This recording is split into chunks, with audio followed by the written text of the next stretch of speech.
अंतिम पड़ाव। जीवन यात्रा के इस अंतिम पड़ाव तक आपको विदा देने आई हूँ बाबूजी। आपने अपनी इहलोक की यात्रा अपूर्व आत्मविश्वास और साहस के साथ पूर्ण की है। विश्वास है परलोक की यात्रा आपकी निरापद होगी। हाथ जोड़ बाबूजी को अंतिम प्रणाम कर मिन्नी चिता से दूर हटाई थी। चिता के बाहर से बाबूजी के दो पांव भर दिख रहे थे। उनका पूरा शरीर मोटी मोटी लकड़ियों से ढक दिया गया था।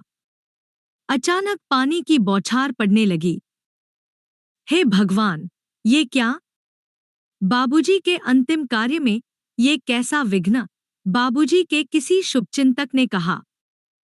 ये तो विधाता का बाबूजी के लिए आशीर्वाद है। निश्चिंत रहिए, बाबूजी का अंतिम कार्य निर्विघ्न संपन्न होगा। अनुभवी पंडित जी ने सांत्वना दी। सचमुच 2 मिनट के बाद खुले आकाश को देख मिन्नी चौंक गई। हमेशा की तरह आज भी विधाता का वरद हस्त बाबूजी को आशीर्वाद दे रहा था। अम्मा की हर बात का उत्तर था बाबूजी के पास। 4 लड़कियां देख जहां अम्मा अपने भाग्य और भगवान को दोष देती वहीं बाबूजी साहस्य कहा करते। मेरी ये चारों बेटियां नहीं लक्ष्मियां हैं, अपना भाग्य लेकर आई हैं। सच कहो तो इनके भाग्य से ही हमारी दाल रोटी चल रही है। पर इन लक्ष्मियों की विदा के लिए तो लक्ष्मी की कृपा आप पर नहीं है न? अम्मा खींच उठती। अरे मेरी बेटियों को लोग मांग कर ले जाएंगे, तुम व्यर्थ ही चिंता करती हो। चिंता कैसे न करूं, आजकल की हालत तो देख रहे हैं न? मेरा खजांची तो भगवान है, जब जरूरत होगी वहीं देगा। निश्चित बाबूजी अम्मा को समझाने की चेष्टा करते। सचमुच बाबूजी का कोई भी काम कहाँ रुका। जब जरूरत पड़ी कहीं न कहीं से कोई न कोई देने वाला आ पहुंचता। उस क्षण बाबूजी की बात पर अम्मा को भी विश्वास करना पड़ता था। अपने सीमित प्राप्य में बाबूजी जितना प्रसन्न और संतोषी व्यक्ति मिन्नी ने कभी नहीं जाना। 4 वर्ष की अल्प आयु तक पहुंचते पहुंचते बाबूजी के माता पिता दोनों को भगवान ने उनसे छीन लिया था। स्नेहमयी दादी और ताऊ के संरक्षण में बाबूजी का बचपन बीता था। बचपन में उनकी शैतानियों से खींचकर ताऊजी ने उन्हें गुरुकुल भेज दिया। गुरुकुल बचपन में छूट भले ही गया, पर वहां के संस्कारों से बाबूजी आजीवन मुक्त न हो सके।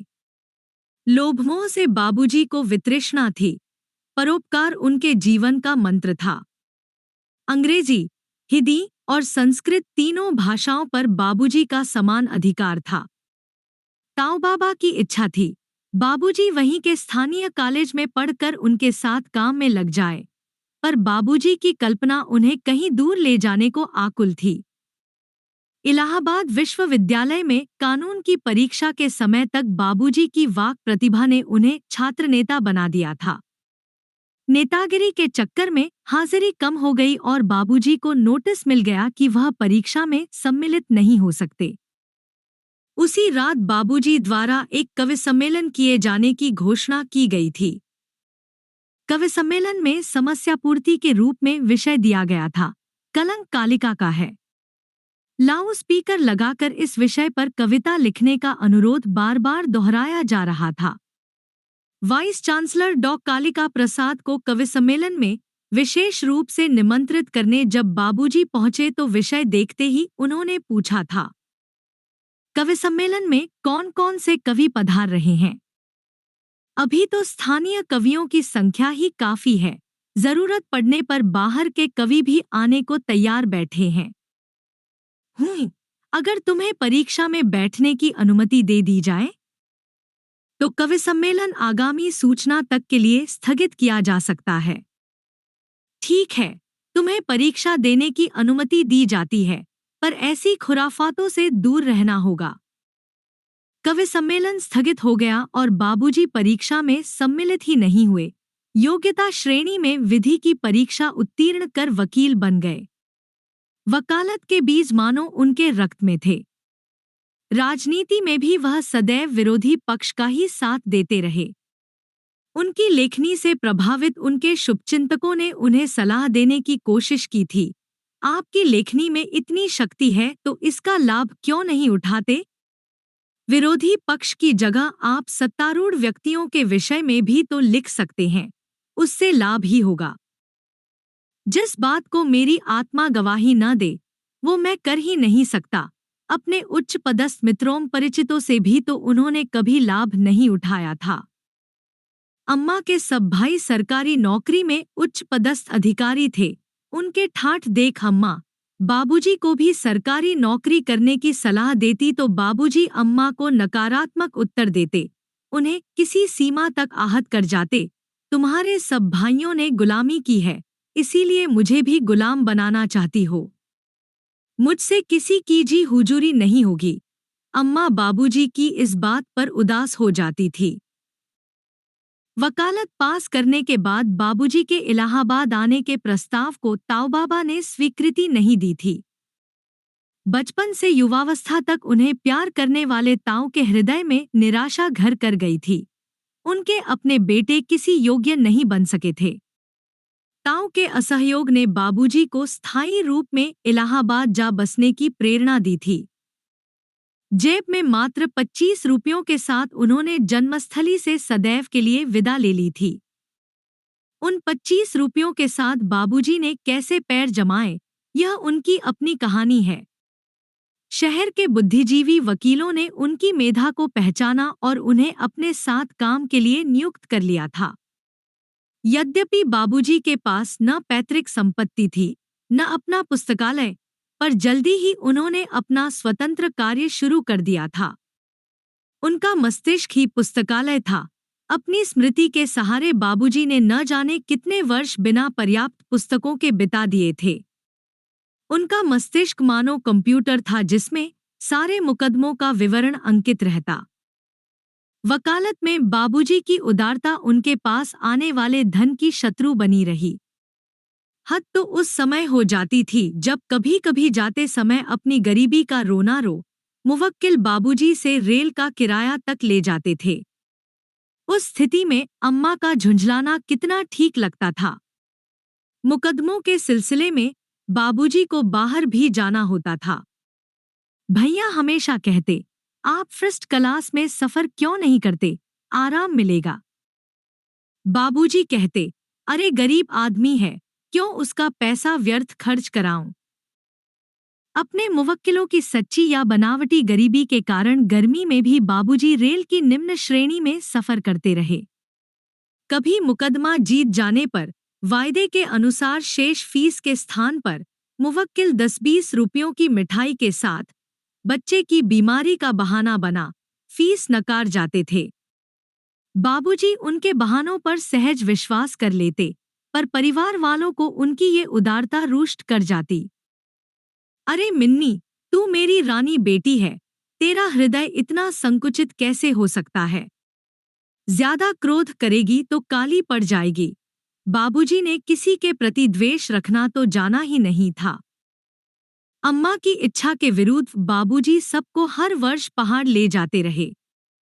अगर जेब में 50 रुपए हुए तो बाबूजी 500 खर्च करने का साहस रखते थे। कहते, मैं चाहता हूँ हमेशा सबको देता रहूं, किसी के सामने कभी हाथ न फैलाऊं। पंडित जी शांति मंत्र का पाठ कर उपदेश वचन कह रहे थे, हम सब इस जीवन यात्रा की रेल में सवार हैं, जब जिसका स्टेशन आता है उतर जाता है। बाबूजी की जीवन यात्रा आज पूर्ण हो गई है, वह अपनी मंजिल पर पहुंच गए हैं। बाबूजी का स्टेशन 85 वर्षों बाद आया। बहुत लंबी यात्रा की आपने बाबूजी। इस यात्रा की थकान कभी भी तो परिलक्षित नहीं हुई। परसों तो आप कोर्ट जाने को तैयार थे बाबूजी, मिन्नी हल्के से सुबक उठी थी। बाबूजी को प्रसन्न करना कितना आसान था। मिन्नी याद करने लगी। जब उसकी पहली कहानी किसी स्तरीय पत्रिका में प्रकाशित हुई तो बाबूजी गदगद हो उठे थे। तूने मेरी इच्छा पूरी की मिन्नी, तू एक प्रसिद्ध लेखिका बनेगी। बाबूजी अपने बच्चों को सदैव प्रोत्साहित करते रहे।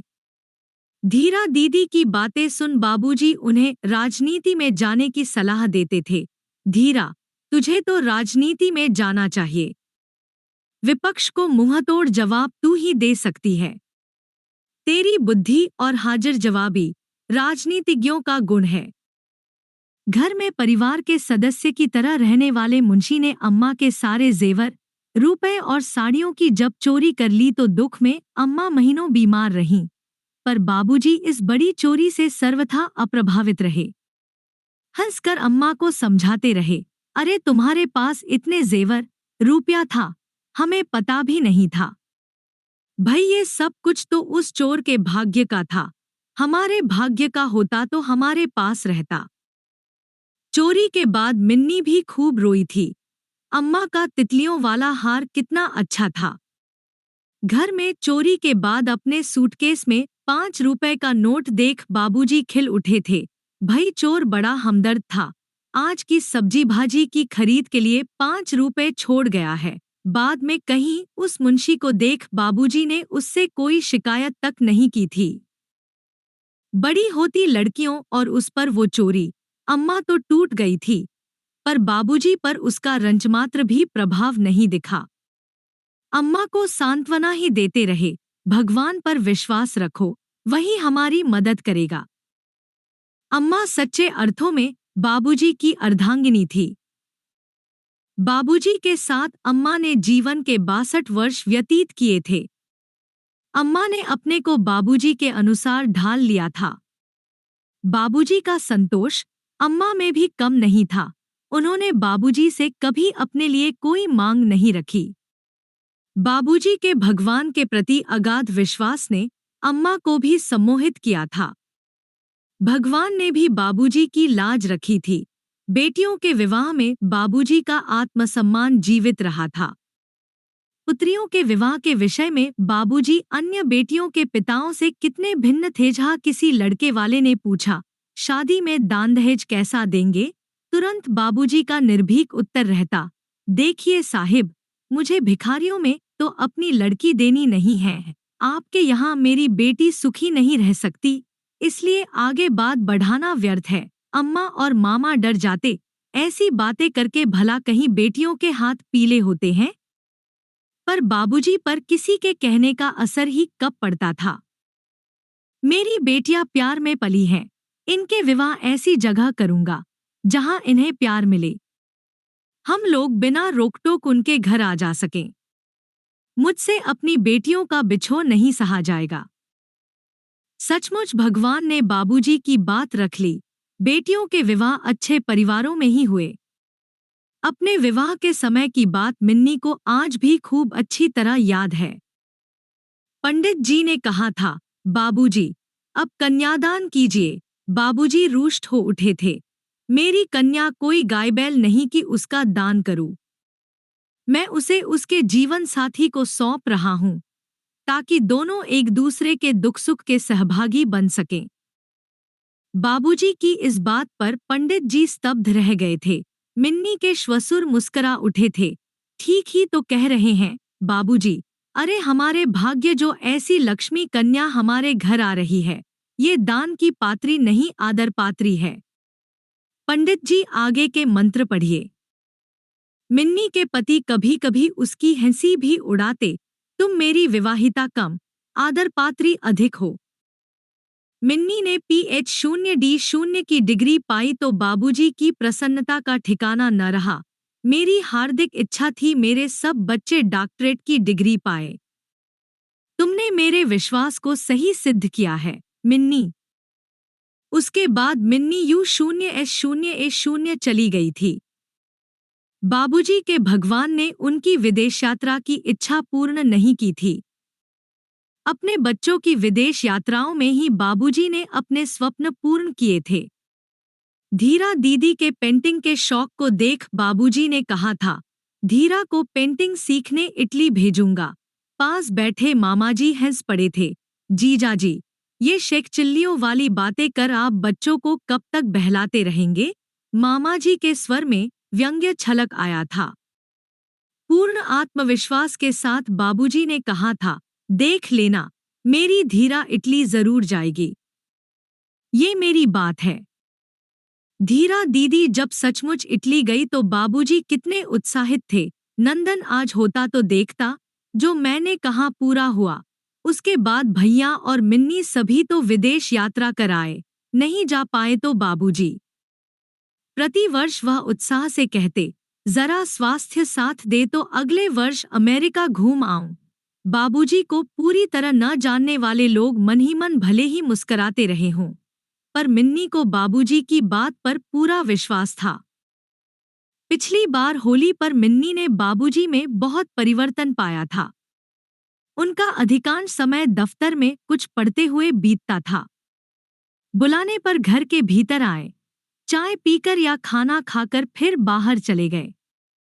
जो घर बाबूजी की जीवंत बातों और कहकहों से गूंजता था, बाबूजी के मौन से बड़ा सुनासा लगता था। धूप में आंखें बंद किए लेटे बाबूजी बड़े उदास से लगते। मिन्नी सोचती, बाबूजी कहाँ खो गए हैं? ऐसा लगता था अपने ही घर में बाबूजी अपने को अजनबी पाते थे। अम्मा ने ही बताया था बाबूजी के एक दूर के रिश्ते के भांजे वकालत पास कर ट्रेनिंग लेने बाबूजी के पास आए थे। बाबूजी उन्हें पुत्रवत स्नेह देते थे। कुछ ही दिनों में घाघ भांजे की समझ में आ गया, बाबूजी तो हैं भोले बाबा, मुवक्किल उनके भोलेपन का लाभ उठाते हैं। बस बाबूजी की जानकारी के बिना बाबूजी के मुवक्किलाने से दुगनी फीस उन्होंने वसूलनी शुरू कर दी। यही नहीं, कुछ एक परिचितों के पास पत्र भेजने शुरू कर दिए। बाबूजी को अब वृद्धावस्था के कारण कानों से ठीक सुनाई नहीं देता, उनका काम मैं कर रहा हूँ। अतः आप सीधे मेरे दफ्तर में संपर्क करें। बाबूजी के कई पुराने मुवक्किल उसके बहकावे में आ गए थे।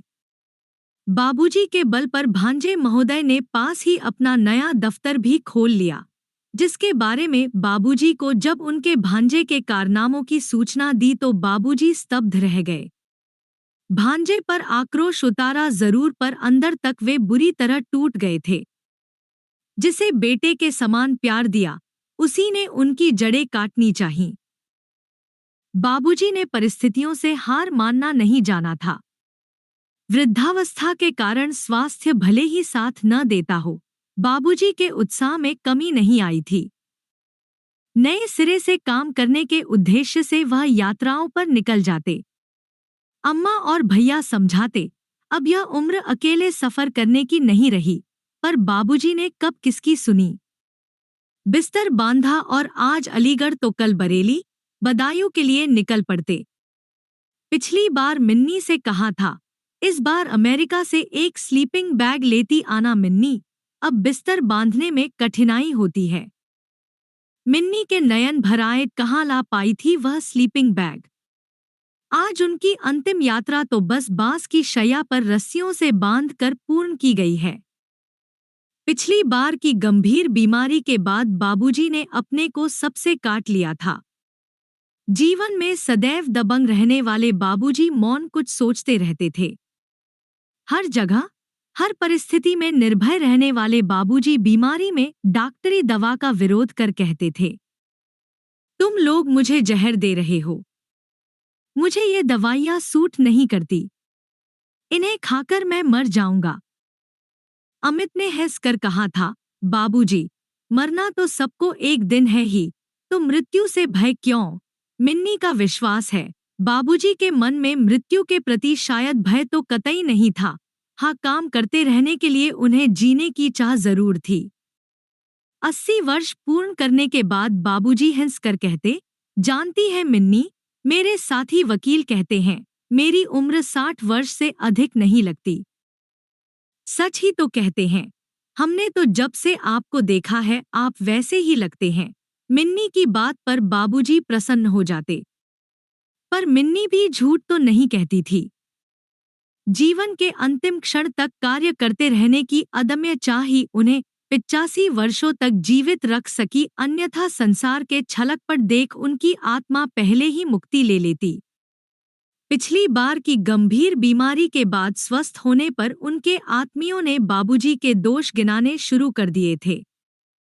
जीवन पर्यंत बाबूजी ने जिन सिद्धांतों के सहारे अपनी जीवन यात्रा पूर्ण की थी, उनके उन्हीं सिद्धांतों पर निकट संबंधी कुठाराघात कर रहे थे। मुवक्किलों से पूरी फीस न वसूल पाना उनकी सबसे बड़ी कमी बताई गई थी। जूनियर वकील भैया से शिकायत करते, बाबूजी की सिधाई से मुवक्किल फायदा उठाते हैं। अगर हम फीस वसूल ले तो बाबूजी हम पर नाराज होते हैं। बाबूजी कुछ न कहें तो हम दुगनी फीस दिला सकते हैं। भैया बाबूजी को समझाना चाहते, अगर आप पूरी फीस नहीं ले सकते तो न ले, पर दूसरों को क्यों रोकते हैं। बाबूजी का कहना था, ये बेईमानी है, वो लोग गरीबों को लूटना चाहते हैं। मेरे अपने सिद्धांत हैं, मुझे इसी में शांति है, मैंने किसी का दिल नहीं दुखाया है। भैया का समझाना गलत नहीं था। एकाध जूनियर इसी कारण बाबूजी के पास से चले गए थे, पर बाबूजी को समझा पाना कठिन था। बाबूजी ने अपने ढंग से जीवन जिया था। पैसे को उन्होंने कभी विशेष महत्व नहीं दिया था, पर उसी पैसे के कारण बाबूजी को निरीह भाव से सबके आक्षेप स्वीकार करने पड़ते थे। पैसा तो आपने काफी कमाया, पर उसे फिजूल खर्ची में बहा दिया। कम से कम भाभीजी के लिए एक घर तो बनवा लिया होता। गंभीर बीमारी ने बाबूजी के सोच की दिशा शायद प्रभावित की थी।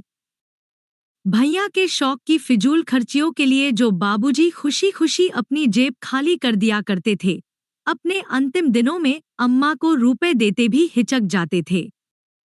घर से चलते समय मिन्नी को याद है, बाबूजी अपनी पॉकेट में जो भी होता थमा देते थे। मना करने पर हमेशा कहते, ये तो तुम्हारे भाग्य का था, अगर और ज्यादा होता तो तुम्हें मिलता।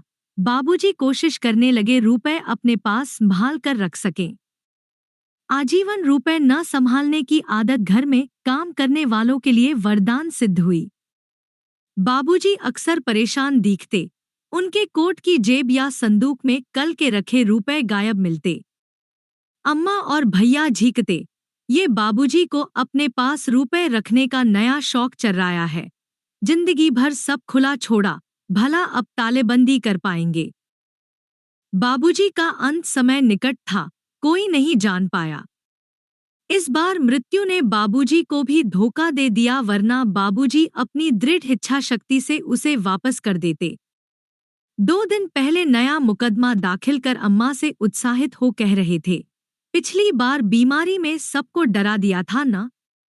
मिन्नी को अमेरिका से आना पड़ा, बेचारी मायूस गई। मैंने मृत्यु को टरका दिया था ना। अपनी बात पर बाबूजी हंस पड़े थे। अम्मा रुष्ट हो गई थी। छिह, ऐसा भी भला मजाक किया जाता है।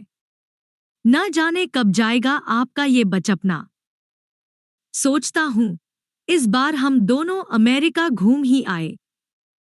मिन्नी के पास चेकअप भी करा लूंगा। अच्छा, इसीलिए रुपए जोड़ रहे हैं? अम्मा मुस्करा उठती। ना, उसके लिए रुपए जोड़ने की क्या जरूरत है। जिस दिन जाना तय कर लूंगा, मेरा ऊपर वाला खजांची पैसे भेज देगा। बाबूजी की अमेरिका जाने की साध पूरी नहीं हुई।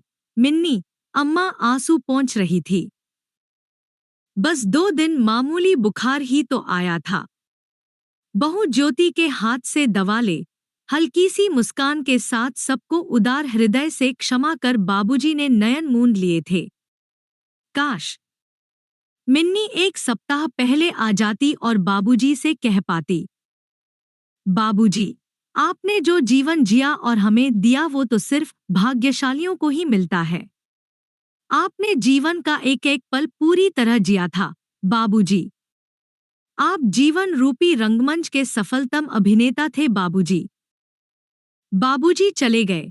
सन्नाटे के स्थान पर सब कुछ सुवासित भीगा भीगा सा लग रहा है।